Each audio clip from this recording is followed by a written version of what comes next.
Warning, this podcast, website, and associated social media accounts are intended for audiences of legal drinking age. We do not advocate overconsumption or the abuse of alcohol. Never drink and drive, drink responsibly. And please remember to always take what we say with a grain of salt. After all, we are just some dudes with some brews.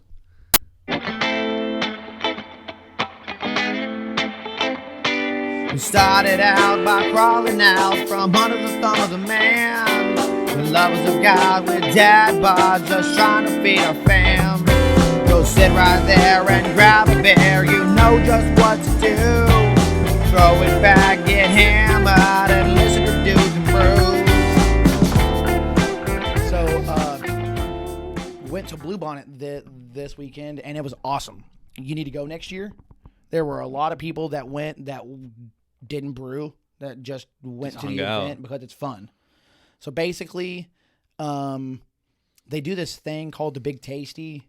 Basically, they did it both Friday and Saturday, where you just go in. They have 2 taps set up, and it's just a place to hang out and mingle. And it's called the Big Tasty. Yeah, that's what that little. So you pay for the beer on tap, or is it free? No, so you pay for the event, and that's it. All the beer you get is free. Yeah. Oh, nice. We got like a little 6-ounce taster. Mm-hmm. And yeah, they like each tap. There was 4 at each bar, so like a little, like a mingle, like what you do at work when you're just like a social. Oh yeah. They do them at hotels too. Like they have like Tuesday mingles. Right. It was just like that, but specifically for the people that were at Bluebonnet. So go in, try some beer, whatever, hang out. Mm-hmm. And then after that, they do like the events. And Friday night was commercial night, so they had like 12 or 15 commercial breweries come in, bring their travel system. You know, you see 903 at their events. They have that little travel cart with like beers on tap. They did that all night long. It started at like 5 and went till like midnight. Nice. Yeah, so just hanging out, trying beer, talking to people, just mingling. And that was Friday night? Yeah, in a big, giant ballroom. So that was awesome. Got to try a lot of different beers from breweries that I hadn't had a chance to try yet. So that was fun. I got to talk to some people that I'd already either met online or emailed back and forth with, like trying to get interviews and stuff. So that was cool to put faces to names. But then Saturday, they did the same Big Tasty thing, but then they do the award ceremony. And during the award ceremony, we just sat at a couple of tables and we did a bottle share. So everybody had a cooler and was just crack open a bottle every now and again and pass it around while they're doing awards. Mm-hmm. And wait, who had the cooler? Like your crew that you were with? Okay, okay, I gotcha. Yeah, because like honestly, what it was, it's like a potluck. So you have like 2 tables, you put a bunch of food and snacks, and then everybody brings some beer, and you just pass around some bottles, a little taster, and pass it around. So, and just kind of chill out while they do awards. And then after that, it's just like the commercial night, but instead of being a commercial night, all the big brew clubs set up their own little tap stations and just poured home brews. Mm-hmm. So that was honestly the most fun. Well, I want to go back to the award ceremony. Yeah. So do they like tell everybody who the finalists were so that you kind of knew to be ready to go up there on the stage? Or no. So basically what they did is they had a table, and here I'll pull it up because I know one of the guys posted some stuff. Nice. But they have a giant table that had all the awards on it, and basically the awards are... you just come pick it up whenever you're ready. When they call your name, you come up there. So they'll say a category, and then they'll give you first, third, second, and first place. First place wins a Stein.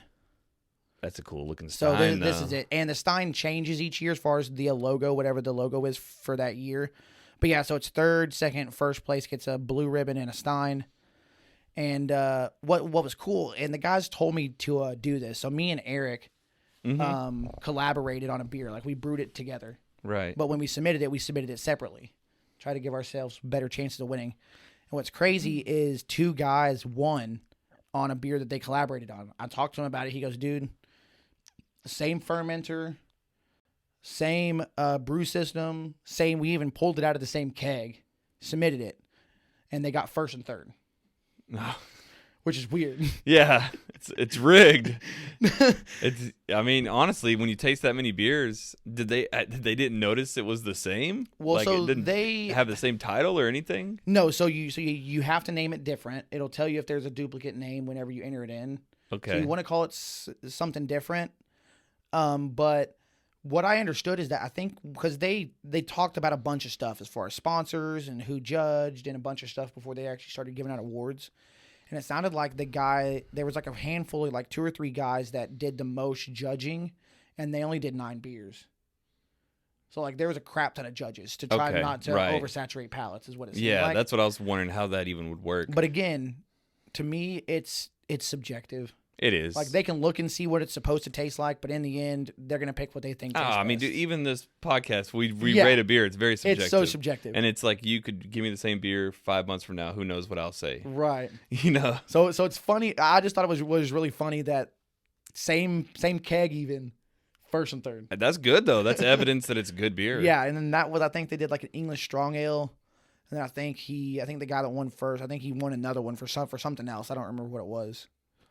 But yeah, it was really cool. It was cool to see some of our guys win. There was a girl in the club that got second place in Stein holding competition, so that was cool too. Nice. So yeah, it was just all around fun time. Like I said, you should totally go. Yeah. I thought about buying a booth and setting up a booth for the podcast. Yeah. Making them play some stupid game to win a koozie or something. Yeah. Let's do it, man. That sounds like fun. But yeah, it's just a really fun time. It was $60 for the weekend, but the amount of beer that you get, like, yeah, $60 for for the whole weekend, and you didn't get a discount for being like someone who entered in. No, Okay. it's the same price. I think there was but if you were doing Bluebonnet, you got a deal on like hotel rooms at the hotel. So that wasn't too bad, but yeah, it's the same price regardless if you're a competitor or not. Now you could pay for VIP, which I think VIP, they had a dinner. They had like I wouldn't even say a dinner. They had like they paired a couple of beers with some appetizers or some finger foods. Nice. So you could do that if you want to do VIP. Mm-hmm. I think they may have had one other like private like talk or like, I don't know. They have these things called tech talks. You can go in and listen to a guy talk about something. TED or tech? Tech. Okay. They called them tech talks. Okay. Like one guy talked about yeast. So I mean, it's supposed to be like technical. Yeah. Technical talks. Right. Yeah. Yeah. Cool, man. So, it was awesome. But before we get too far into things, let's go ahead and crack open this beer. And this ancient, fine piece of artwork here. It makes it look old. Dude, it looks ancient. So have you had anything from Samuel Smith? I feel like I have, but I don't remember what I had, and it wasn't this one. I want to say I had something that was apricot. Maybe it was the apricot one. And we might have even had it on the podcast. Because you buy these, normally you buy them singles. I think this one was a 4-pack. Mm-hmm. I mean, they're true to the original here. They're keeping their logo looking 1943, looking 1758. That's when it was established. Yeah. See, they just look real. I mean, yeah, it says right here, this one in the back. That's like organic apricot. This reminds me of like, those old like snake oil salesmen. Like these are like snake oils. Like right. It'll cure everything, and it look with that same label on it. Yeah, it's like they do organic. Yeah, that's what I've seen. Mm-hmm. Yeah, this is the one that I've had, the organic apricot. I think you bought a big one or something. Yeah, it's a larger bottle. Yeah, and then we did do that one on the podcast because the apricot comes through really well on this. You got a bottle opener. Yeah. Nice. So one thing I'll tell you, while we were there was a guy that on our team that brewed a peach wheat, and we were serving it. While you're behind the bar, you're filling up your own taster. You got to. And I tried his peach wheat, and I'm like, oh damn! I'm so glad I didn't bring mine. This is so much better than mine. It was so much better than mine. I talked to him, and he used like a peach syrup instead of actual peaches. Oh yeah. So the peach flavor was off the chart. Dink. Like it was off the chart great. But yeah, it was cool because, I mean, I've never worked at a bar. I've never worked in food. So getting behind the bar and talking to people and serving people, I just enjoyed it. It was fun. Oh, when did you serve? During the like after the award ceremony, they did like a tasting where people could go around to the other home brewers. They had their own little setup. Yeah. Like, look, I think there's some pictures. I think he posted some. So here's us setting it up. We have a big, nice. It's a Viking ship. Yes. And that's then awesome. These jockey boxes. So you just fill these with ice. They have coils inside of them. So the beer, when it comes through the coils, that is it comes so out cool that you guys straight up had that thing. Yeah, it was Viking sick. ship. Yeah, and then the mash runner sign in the back. Nice. But everybody had their own setup. It was a fish, man. Yeah, so everybody had their own little setup. Like you'll see it. And there's here. the speakers and.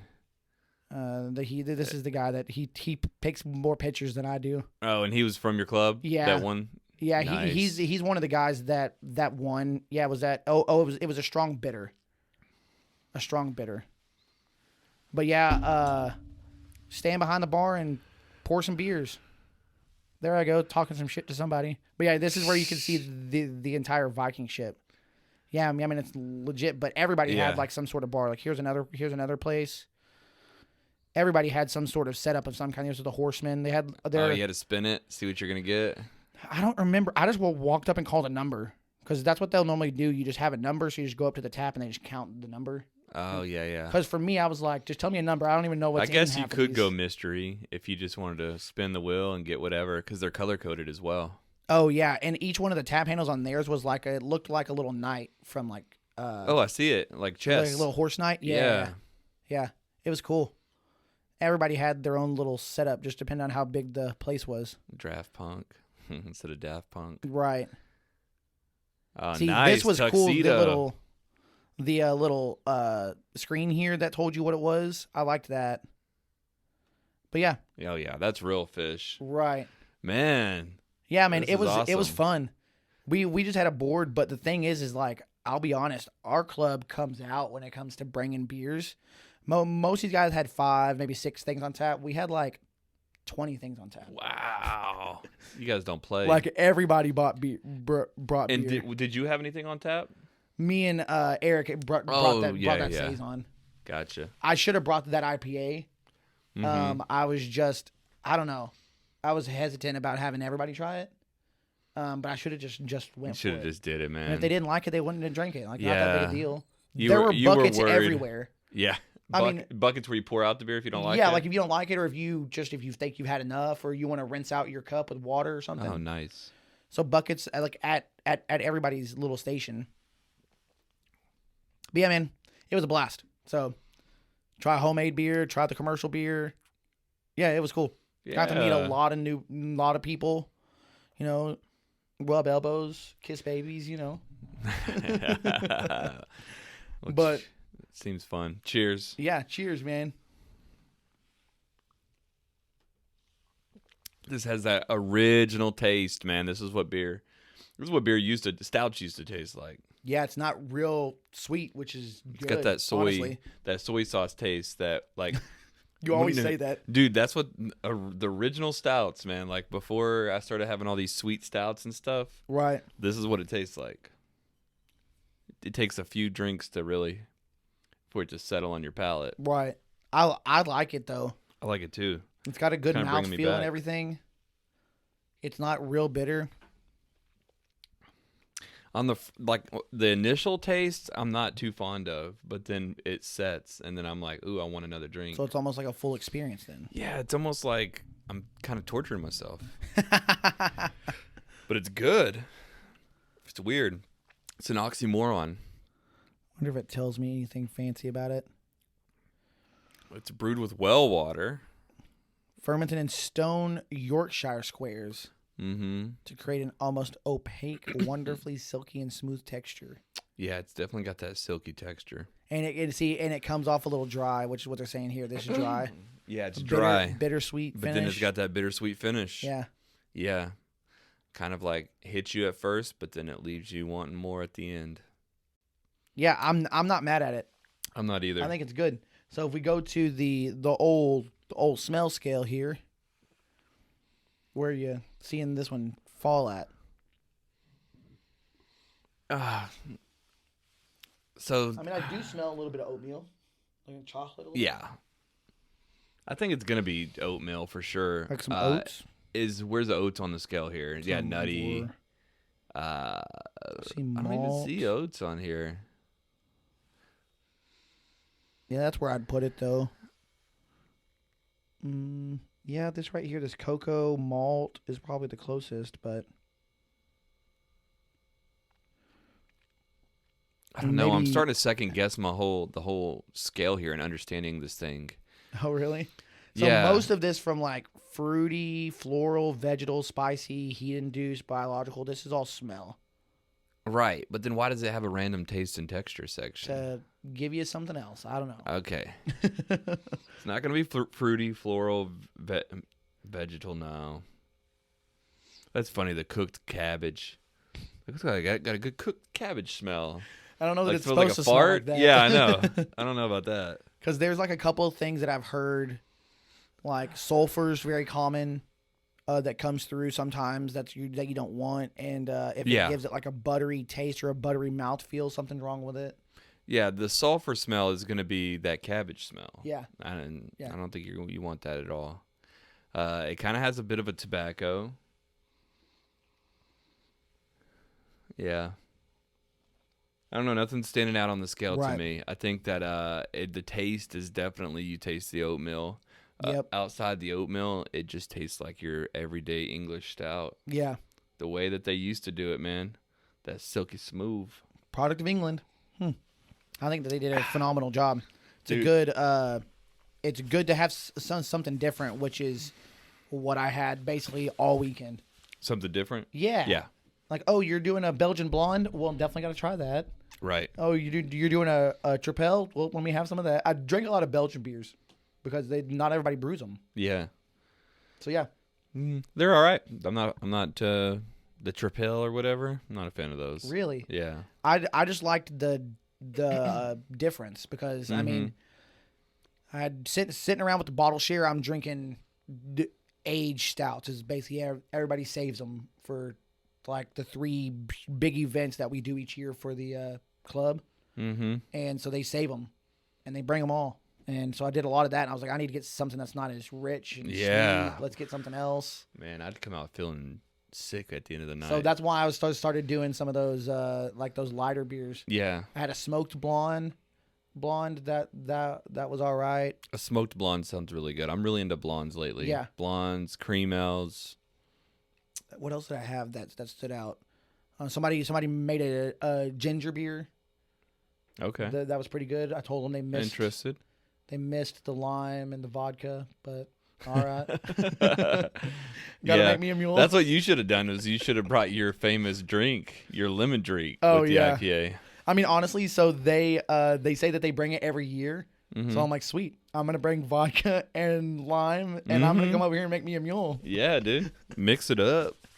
Be a true bartender. Yeah, but yeah, it was cool. But so with this one, what are you thinking?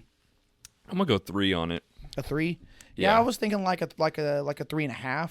It's good. I'm not mad at it. Yeah, I'm not mad at it. That's a good way to put it. Here in the middle at 3.25. 3.25. Brew Pioneer. Yeah, getting all these awards, man. You know, I watched an interview the other day with Conor McGregor. I only watched like the first half of it, but it was a different kind of interview because it was at his Iron Forge pub. Oh, okay. And do you know about his pub that he owns? Nope. Oh, yeah. Just not hearing about it. He owns this. It's a really nice. It's not just a pub. It's nice. You should check it out. Okay.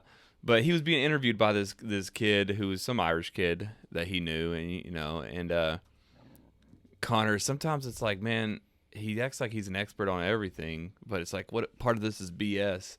So he was going on about their stout that they have there. They have their own stout, and he's like, you got to get the stout from that tap right there. And he was like talking about how, they don't even give their stouts to that many pubs unless they know for sure that it's going to have enough people drinking it because they want to have more pulls from the tap. And it's interesting. It just reminded me of you because you're all into that kind of stuff, the specifics. Dude, like, look at this. Like one of the guys that won, he brought this thing called a cast ale or something. It's this right here. Look at this tap. Oh yeah, nice. Look how it's coming out. Yeah, it was weird to pour. Everything else poured normal. This one poured real weird. Apparently you have to submerge it. Yeah, I noticed it was submerged. In order to not have it foam up so much. You got to pull hard, submerge all the way. Because look how small that is. Yeah. The cylinder. I think there's another angle of it. But yeah, I'm like, okay, you're going all out. Here it is right here. Look, that nice fancy tap handle. Look at the label on that. It looks just like Samuel Smith. He's going for that old school look. That's a special ale though. That's cool. A special ale with a special tap.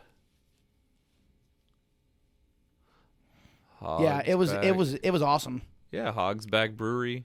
Yeah, I don't know. And this guy's in y'all's club, right? Right. Yeah. And that's the name of what he named his brewery. I'm not 100% sure, to be honest. I'd have to ask him. That's cool though. I didn't ask questions. He's the kind of guy that's like, he only trusts certain people to mess with his stuff. Oh yeah. And I'm like, I get it because I didn't know look what at the this hell thing. I'm doing. Yeah. I didn't know how the hell to even pour it. And I'm back there having people ask for it. I'm like, sure. And the guy, it's funny because the first guy that asked for it, he's like, oh no, man, you got to pull the tap hard and submerge it. And I'm like, at least, you want to come back here and pour it? You obviously know what you're doing more than I do. I mean, he's like, no, I don't want to do it. I want you to listen to me. Yeah. I'm teaching you how to do it. Yeah. So it was an awesome experience. But so I wanted to ask you a question that I heard somebody talk about in one of the speakers. They were talking about, they called it here beer. Okay. And basically it's just beer that's here that you have. And talking about how good here beer is. Saying that, hey, you're drinking beer right here, right now. Somebody asks you how good it is. You're going to give it a different rating than you would later on. Do you agree with that? Is here beer better than their beer? Like their beer, yeah. Or back then beer? I think that's kind of validating the point that I was making. Like, give me 5 months and then I'll try the same beer. Who knows what I'll say? Yeah, here beer is definitely, If you're at an event, I mean, you yourself, when you go to concerts, you have certain beer concerts remind you of certain beers. Oh yeah. So it's like you probably have those same beers outside the concert experience, and it's like, well, it's not the same. Well, yeah. I don't like it as much as I did when I was there. Right. It's not as good here as it was there. So here beer is always better. Well, and here beer is always there beer. It's never actually here. It was only here in the moment. Right. It's the great philosophical debate. Is it here or is it there? Or is it there? Oh yeah. But no, I've never heard that before. That's awesome. Here beer. Yeah. Well, let's go ahead and get into a couple of things here. We'll do some believe it or not. All right. So here is a story about a guy that falls 9 floors. That's pretty high. 100 feet and survives somehow. He lands on a BMW. I don't know. That's believable, man. It's crazy. Do you think the BMW broke the fall? It had to have. Yeah, I mean, it had to have. If you think about it, like when you just hit the ground, it's just complete stop. If he hit the BMW, it had to have given him a little bit of shock absorbent. Yeah. It depends on where he hits, but the human body is crazy because you could fall down right here and die. You could hit your head on that and die. Oh yeah. Or you could fall 100 feet and then live somehow. And be perfectly fine. Dude, that's the human body for you. It's so fragile. Wow, look at that. Just gets up and walks off like so it's nothing. He had to have fallen like long ways, like lined with the car, and it looks. Yeah, I mean, I guess it looks believable because there's a picture, right? Yeah. So he did survive it then, huh? Yeah, that's how the story goes. Is that him actually in the car? Like trying to get out? I'm not sure. No way. That's him on the ground. Like here, it looks like he didn't break anything. He was in what? No way. Writhing around in pain on the pavement. He doesn't even have a single cut on his clothes. No blood. This is wild. That's what seems the most wild. That is wild. I figured he was like they had to come dig him out of the car. Right. Not he was just rolling around on the ground. Like, oh, this hurt. You know, like when your brother punches you in the back. That was his reaction. You know that meme or that little video with Peter Griffin on the ground with his ankle? I don't know it. You don't know I'm it? not familiar with it. Oh, really? Oh, is he grabbing his knee or he's grabbing his ankle? his knee. I could picture it, but I don't think I've ever seen it. Really? Peter hurt knee. It's this. He just does this over it for like, this is a minute and a half of him just sitting here going, oh, man. Classic Family Guy joke. It hurts. I'm in pain. Yeah, but anyway. And I bet it was a story that he told. He's like, oh, that reminds me of the time that I fell down and hurt my knee. And then they just show this for a minute straight. Then he hurts his knee. That's Family Guy all wrapped up. I mean, this is an accurate depiction of that guy climbing out of the car. Look, and he does this for the next 20 seconds. This is real, though. I've done this many times where all I can do is just kind of go, ah! Yeah. Ah! Ow. Ah! Yeah. You know, it could be anything. I could hit my hand with a hammer and be like, ah! Yeah. He said it probably helped that he had a fluffy jacket on. No. I mean, anything will help, I guess, but that's hilarious that anybody would even say that. Something's better than nothing. In a legit article, it was probably the coat that helped. Yeah. Seems like a miracle. Fell onto the car through the sunroof, then climbed out of the car and fell on the ground. See, that's also what happened was the car collapsed, which, kind of absorbed some of it, and then he went through the sunroof, which absorbed some of it. So it was just the perfect fall. He was trying to get up and walk off, but people didn't want him to go anywhere. Yeah. Like, that would have been crazy, just standing there, watch some guy fall, hit the car, get up and walk off like it's nothing.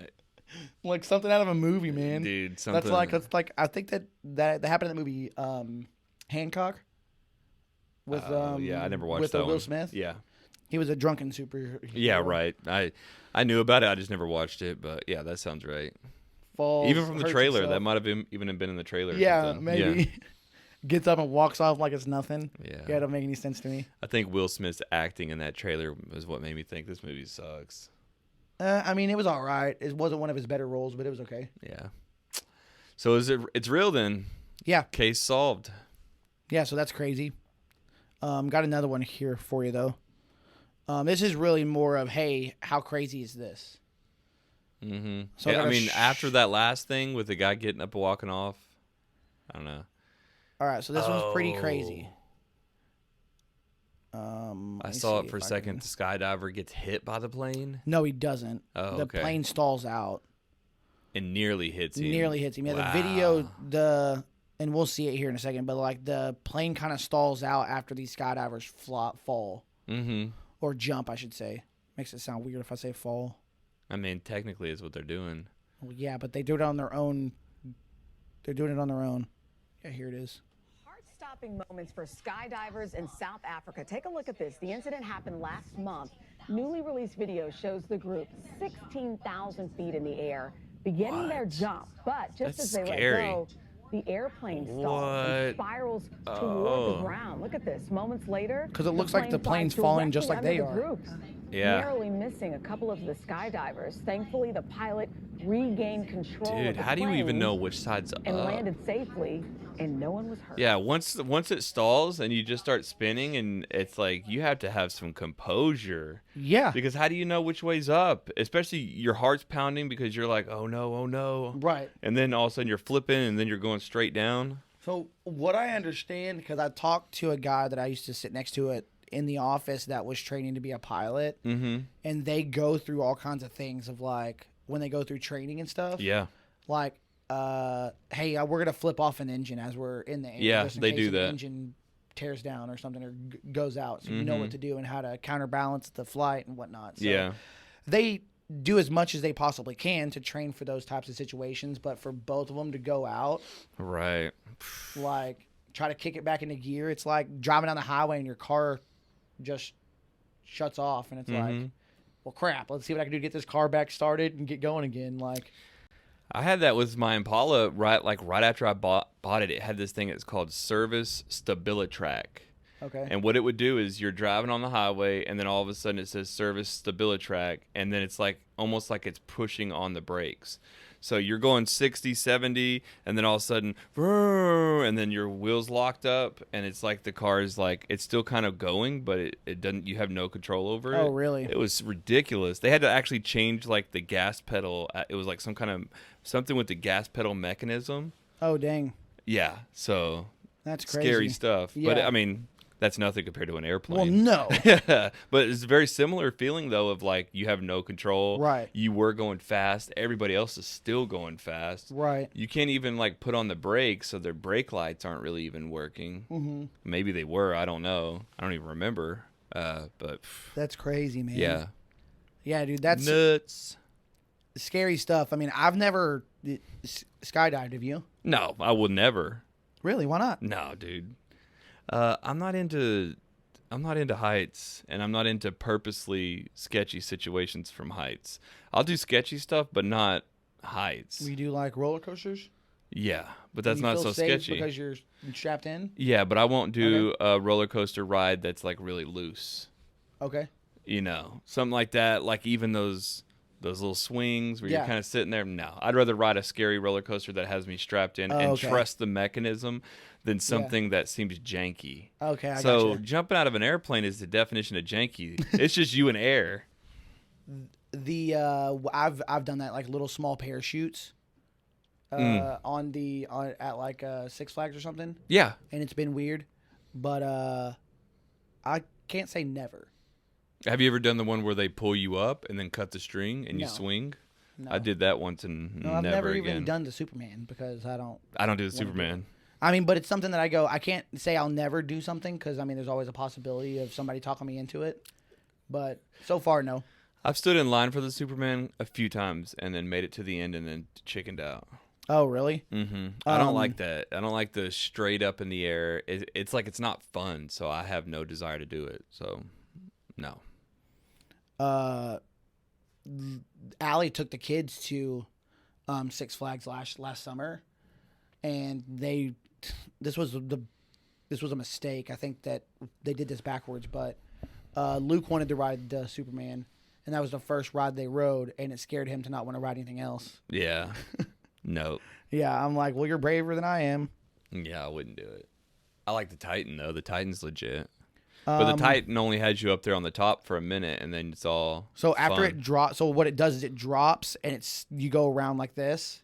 Mm-hmm. And I think it's like three circles, and then it goes and does some other stuff. The Titan? Yeah. I have to close my eyes every time, otherwise I've seen the elevator doors start to come in. I got to close my eyes. I'm afraid I'm not going to pass out. That's at the end of it. I could have swore it's at the very beginning. No, it's at the end because they take your picture during that part. And they don't take your picture right away. I've rode it a bazillion times. Oh, really? And I know what you mean because you start feeling that centrifugal force. Yeah. And it does start kind of being like, whoa, and then you're like. I swear it happens like right after you fall. Like right here is what I'm talking about. Like these loops right here. Yeah, because you fall, you come up a little bit, and you start spinning. Nah, dude. You're looking at a small image of it. Look at that one on the left here. Hold on. Like this one here? No. Like you're still looking at a zoomed in picture. Even the one right above this. Let me see. Okay, look where you so fall. You fall, you go up and down, and then maybe it is. See, it's behind it. Like there's no way you would circle back. Maybe it is. Yeah. No, it's at the end. I think it's gonna be fine. All right, man. You want to go to an old classic that we haven't played in a while? Let's do it. We'll do the name game. 3-piece bands. Oh, dude, I don't even know any 3-piece bands. Yeah, you do. I'll start. Okay. Okay. And maybe it'll help you. Okay. I'll start with Blink-182. That's what I was thinking. Oh, no, Blink-182. Really? I honestly... Come on, your boys. Or not really your boys. There's the guys that I'm not a big fan of. Is the other one that comes to mind? Who, Nirvana? Yeah. Or were they 3-piece? Dave. They have extra guitarists, though. No, they had one guitarist, didn't? I thought they only had one guitarist. I don't think so. I think Nirvana had more than one. I could have swore. They had Kurt was the guitarist, and then they had one other. Yeah, it's these three guys. That's it. Oh, okay. I guess just when it's funny because these pictures are pretty iconic. And it's just three guys. But they do like have extra guitarists whenever like whenever they're live record. and stuff, or when they're touring. Because sure? I've seen a lot of video footage recently because of the whole Batman movie. Is bringing like with this right here, where I don't even see look, Dave in this picture. There's an extra guy. Yeah, where is Dave? Yeah, I would say Nirvana is a 3-piece. All right, as a whole, they're 3-piece. Yeah, just like I would say Green Day. I see. I wouldn't even remembered that. Like, is Red Hot Chili Peppers a 3-piece? That I'm not 100% sure. I know these guys are. Let me see. I don't think Red Hot Chili Peppers is. Let's think. Anthony Kiedis. Flea. They got 4. Yeah, Anthony Kiedis, Flea, Chad Smith, and then who's this guy that I don't recognize? I don't even know. And then that's why I was thinking 3. I was thinking Will Ferrell, the other guy, Flea, Will Ferrell, Flea, and then Anthony. Yeah. Who is that other guy? That's hilarious. Oh man, that we don't know the other guy's name. I've never even seen that guy in my life. Dang, so we're just gonna name him. That was a dud. So Sublime. They're a 3-piece, aren't they? I had no idea. Am I blowing your mind right now? Yeah, you're blowing my mind. Let's see. Yeah. Because this is the iconic picture, isn't it? Yeah, you're right. I guess if I think about, pictures, yeah. Oh no, this one's iconic with the dog. Oh, Lou Dog. He's the 4th member, so I don't know if they're a 3-piece. With Lou Dog. Who are some other big ones? It's all 90s alternative. It's funny. Weren't the Los Lonely Boys? Weren't they just three brothers? I have no idea. I wouldn't even be able to tell you who they are. There's somebody else that I'm thinking on top of in the top of my head. Maybe Rush. Rush is a 3-piece. See, I don't even listen to Rush. Neil Peart. They're all from. It's funny. They all have that same iconic picture. Yeah. 3 guys leaning up against each other. Yep. It's iconic. If you have a 3-piece, you got to have your 3-piece headshot. Yeah. That's all that I can think of. Yeah. So you really didn't even know. Chevelle. Chevelle's a 3-piece. I've seen Chevelle live, and I couldn't even remember them having 3 pieces. Chevelle's a 3-piece. Oh, Beastie Boys, but they don't have to. They have a 4th guy. They got 3 singers and a DJ. Is he the 4th member? He's got to be. They call him by name in the songs. Do they really? Yeah, I can't even think of his name now. So Nirvana's on here. Motorhead, I didn't know that. Beastie Boys. I would have called that. Ad Rock, Mike D, and MCA. Who's the DJ for them? Well, it's like saying is Kanye a one-man show? Would you say that he's an artist, or is he a band because he has other guys that help produce his music? I wouldn't call him a 3-piece. I wouldn't call him a 1-piece, I guess I should say. Yeah, you just call him a musical artist? Yeah, and he's got a band. Like you would say Alan Jackson, and he just happens to have a band behind him? Yeah, kind of like Alanis Morissette. You know what I mean? She's got a band. So would you not say this is a 3-piece that happens to have a band behind him? I don't know. No, man. It's like Nirvana's a good example because there's 3 guys that do all the music. Green Day. Those are some good examples I didn't even think of or know. Oh, Muse. That's another one. I've seen them live and I just can't picture. I just never focused on the number of people. There was somebody else though that I'm thinking of in my mind. Hold on, let me see if I can find it. I want to say it was somebody in the 80s. Let me think. I know. This is saying ZZ Top. Well, there's 2 guitarists and then a drummer, I guess. Oh, so guitar, bass, and then some guy that plays drums. Yeah. Them Crooked Vultures. That was a super group. I would call that. So for the Beastie Boys, the DJ is Mixmaster Mike. Mixmaster Mike, and you would say that he's an essential part of the band, so you wouldn't consider them a 3-piece. Essential. Okay. He's been their DJ from the get-go.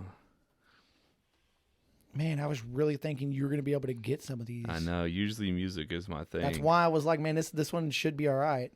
There's somebody else. This says Dinosaur Jr.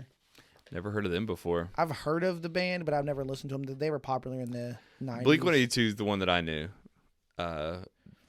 that came to mind, and Like, then you took it from me. Dang, I was trying to give you Nirvana. Oh, apparently the Jimi Hendrix Experience. Yeah. See, I would have called him Jimi Hendrix. I didn't even know the band was called The Experience. Yeah, it's the Jimi Hendrix Experience. That's why Joe Rogan calls his podcast the Joe Rogan Experience, is homage to Jimi Hendrix. Oh, nice. Yeah. Nice. So it's not just Joe Rogan then. It's Joe Rogan plus, what's his friend's name? Oh. I can't even think of it. I want to call him Casey, but that's not right. Nah, it's a two-piece though. Yeah. He's always like, look that up. Jamie. Jamie, look that up, Jamie. And he looks like the guitarist from Tool. You ever think that? Yeah. I don't know that I've ever seen the guitarist from Tool. He reminds me of him. I don't know why. Yeah, I don't think I've ever seen him. All right, what else you got? Moving on. Man. Moving on. That was a dud. That was a dud. Well, we're going to go into some music, okay? So I saw this meme online that basically said that every artist has 6 different albums. Okay. And they, or at least I would say 6 different categories. And every time you're going to find an album that falls within one of these 6 categories. Yeah. So I wanted to do this with Korn. Okay. That's fun because they have a lot of albums. Right. I was like, let me find somebody that we both know that has a lot of music. Yeah. So let me pull this up here. Got to do show more because it shows. So this has a bunch of stuff that's not just their regular albums. Oh, okay. Because I think it's these. That might be a new one. That 2 Requiem. rows. And then I know this one here, The Path of Totality. The rest of these are maybe like compilations or live albums. Korn 3 is an album. Yeah. It's a real CD. Where do you see Korn 3? It's on the 3rd row. Oh, yeah, right here. Yeah. Mm-hmm. Either way, I'm sure we can do it with what we see here. Yeah.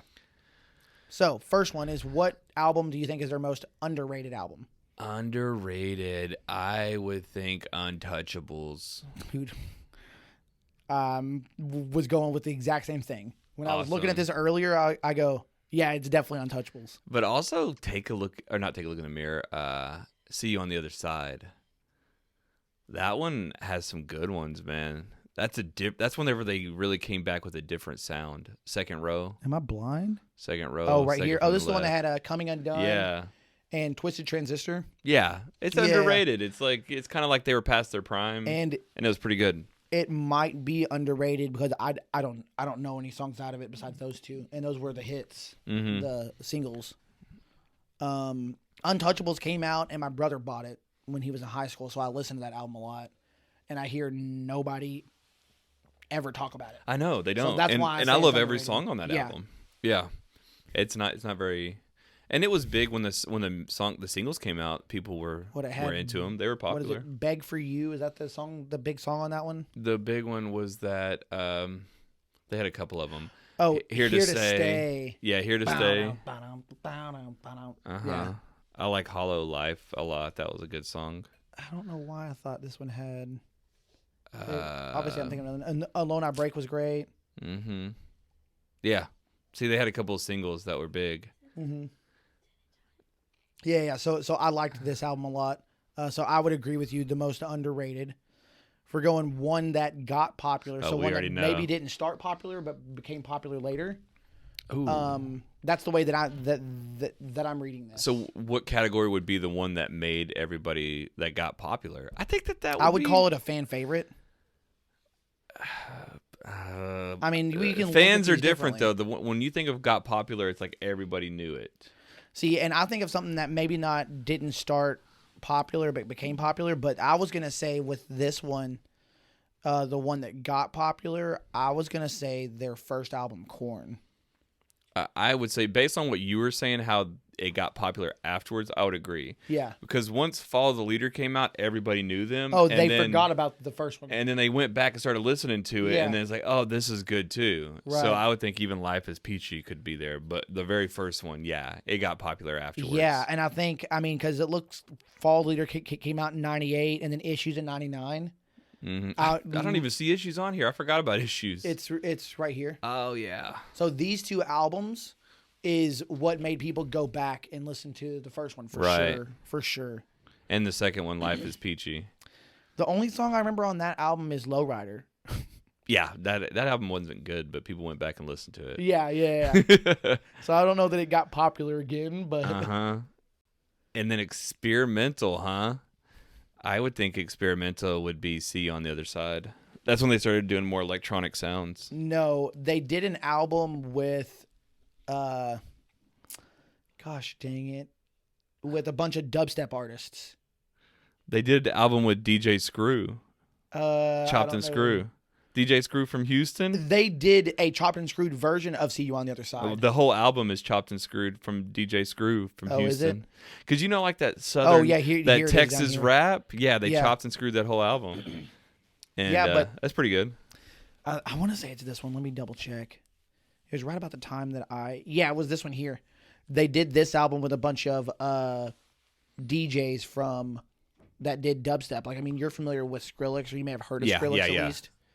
Yeah, it was like, I think they got rid of their drummer, and they were doing some weird stuff then. You know what I'm saying? Yeah. So I think they were trying to figure themselves out, honestly. I'm just not, I'm blown away by how many albums they have. I'm not saying I was a fan of it by any means. Mm-hmm. I'm not that familiar with it. I did listen to the Chopped and Screwed because when I was a kid, I loved like Houston rap. Oh, for sure. And DJ Screw became popular by taking all the Houston rappers and chopping and screwing their stuff. Oh, that's cool. So to hear that he did that to Korn, and it sounds just like it. He did the same chop and screw that he did with like Mike Jones, Lil Flip. Oh, cool. All of them. Underground Kings, UGK. He did chopped and screw, all their stuff. Oh man, I'll have to listen to it. That does sound cool. So fan favorite. See, this is where it's like who, the fans or the people? Like, what do you think their most popular album is? Their most popular is definitely Follow the Leader. See, I would beg to say Issues. It's close. I mean, it's close though. It's close though. It's close. But I would say true fans would say their very first album. Like you see them live and they play a song off their first album, fans go nuts. They always end with Blind. For me on this one. You know, they either start or they end with Blind, and everybody goes nuts. Yeah. I saw them. I don't remember what they ended with. Blind was great though. Yeah, everybody loves it. Everybody gets down on the floor. Yeah, see what I mean? It's a fan thing. Like only everybody fans gets down on the floor and waits for it. Not your everyday MTV TRL listener. Right. Will go to a Korn show and be stoked about that. That's true. I just think about this. Beg for Me, Somebody, Someone. Yeah. Falling Away from Me. Oh yeah, this album had Make some Me hits. Bad. Like I mean, this had a lot of hits. Let's look at Follow the Leader though. I may just not be remembering stuff. Freak on a Leash, and then people are buying the album for that song by itself. Yeah, Freak on a Leash was really big. Dead Bodies Everywhere. My favorite song that they ever played, Got the Life, and really it's my favorite because I like Got the Life. The drum beat's so good. That's the song that made them popular. That song got them popular, and then Freak on a Leash sent them to number one. Yeah. You know what I mean? Once everybody was listening. Put them in the stratosphere. Yeah. Children of the Corn was pretty cool though. So I will have to concede and say that you are correct here.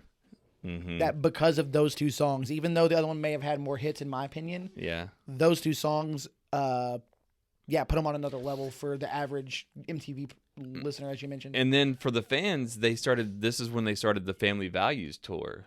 Oh yeah, I remember. And then like I really wanted to go to one of those. And then all in the Family. I went to a Family Values tour, but it was like past the time. But All in the Family, or not All in the Family, but All in the Family with Fred Durst. On that song? Oh, yeah. I know what song you're talking about. And then Children of the Corn has Ice Cube on it. Like, they had some wild songs on there, dude. It was still good. Yeah, it was cool. So, best album of all time, in your opinion, in your humble opinion? I would have said Untouchables, but you're kind of convincing me on Issues. I think Issues is the one. Really? My favorite is Take a Look in the Mirror. That one was really good, too. And it's really just because I've listened to it 1,000 times and it helped me get through dark times.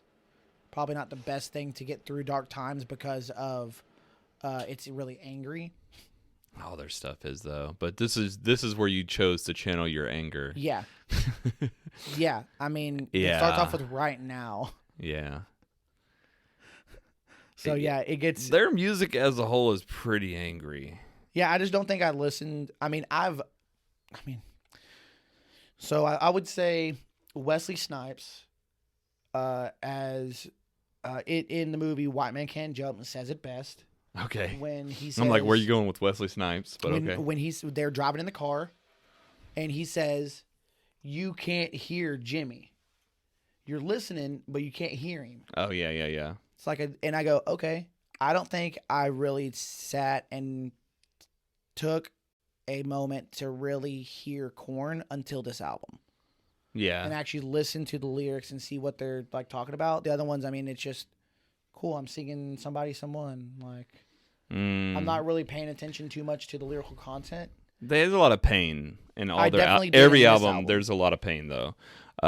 That's Jonathan Davis. He always writes from his experience of abuse and stuff. Yeah. And he puts it into his songs, and he writes it in angry ways. So yeah, this is kind of like your introduction to, look, there's a way to relate with angry music. And I did it in 2003 or 4, whenever this came out. Yeah.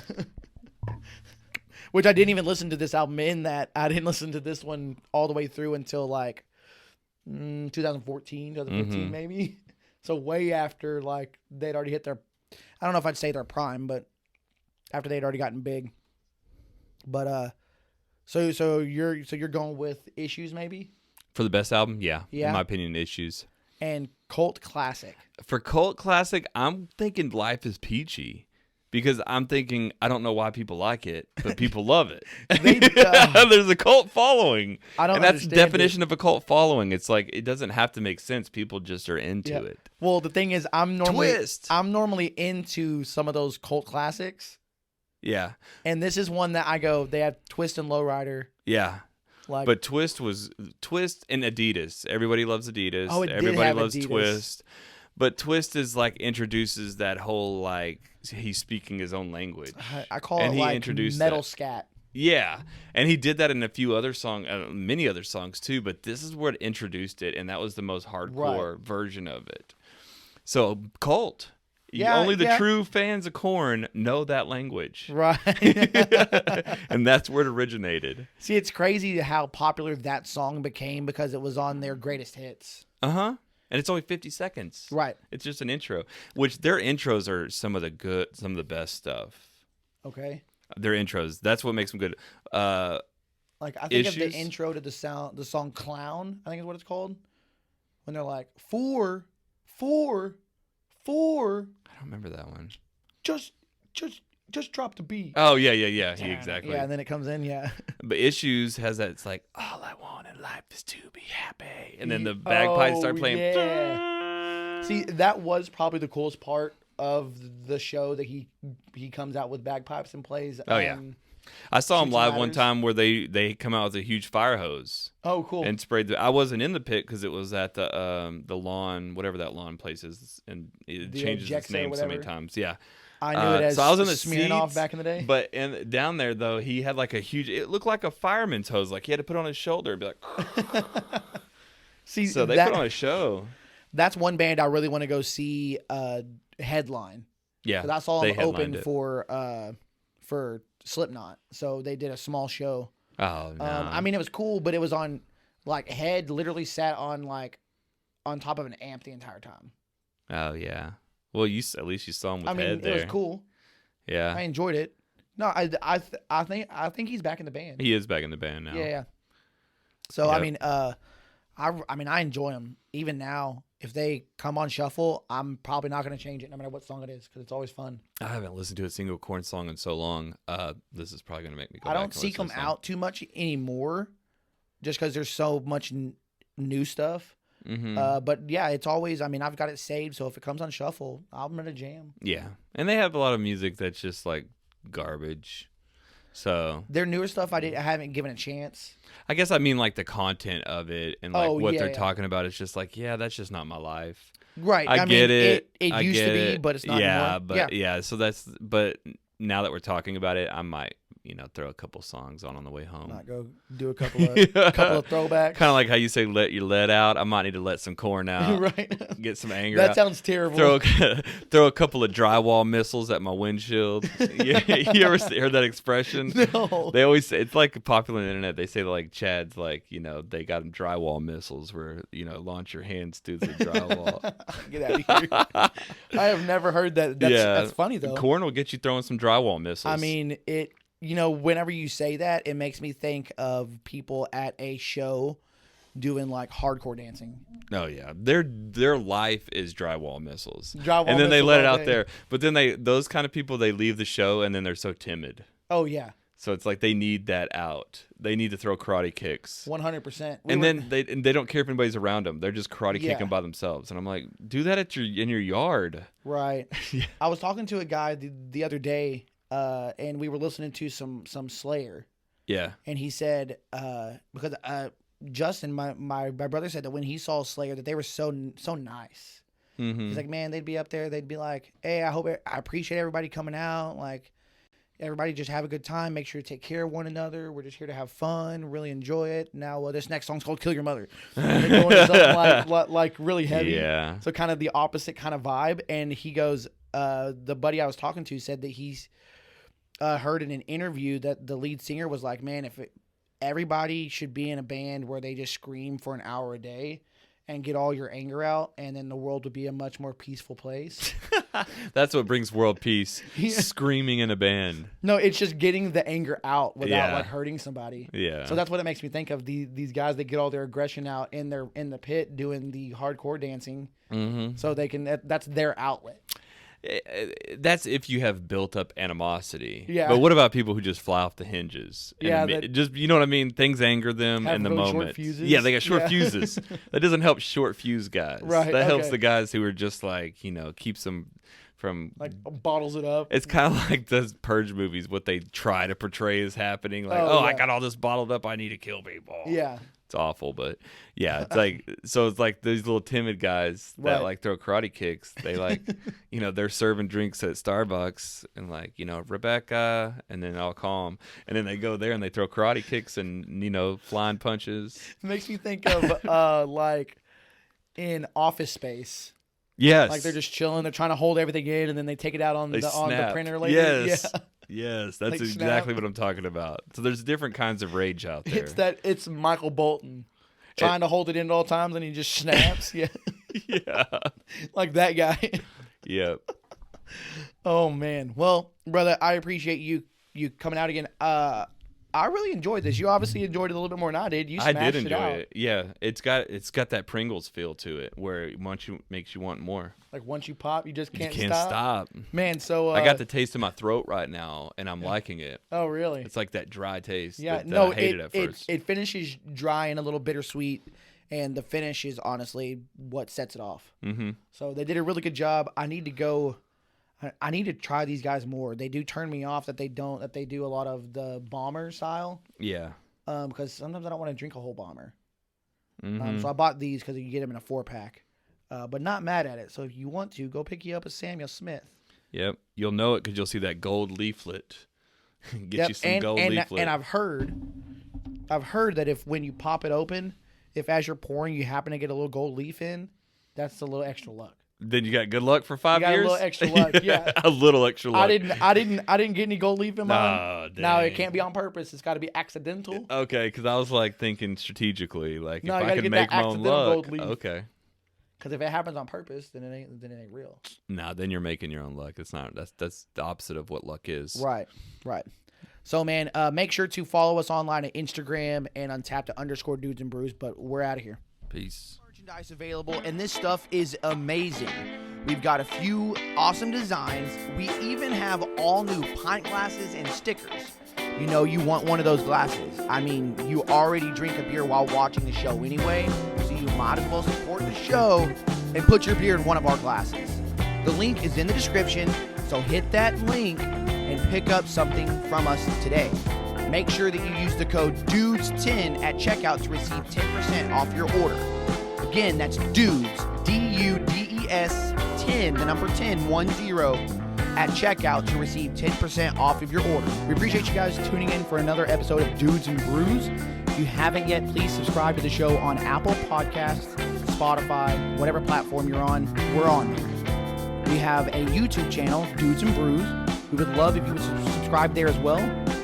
If you are subscribed and you want to help us out just a little more, unsubscribe and resubscribe again. It sounds funny and stupid and kind of obnoxious, all of the subscribing and resubscribing and stuff, but it helps within these little algorithms games for like climbing the charts, because again, we are organic and we are where we are because of you guys. Yeah, we really do appreciate your support. Shout us out. We really do love it when you guys interact with us, when you add us, mention us, put us on your stories, tag us, all that fun stuff, all the stuff the kids are doing. We like grabbing that stuff and we put it up for you guys. So we appreciate you so much. Keep having fun, drinking them brews, hanging with them dudes. Tune in next week for another episode of Dudes and Brews.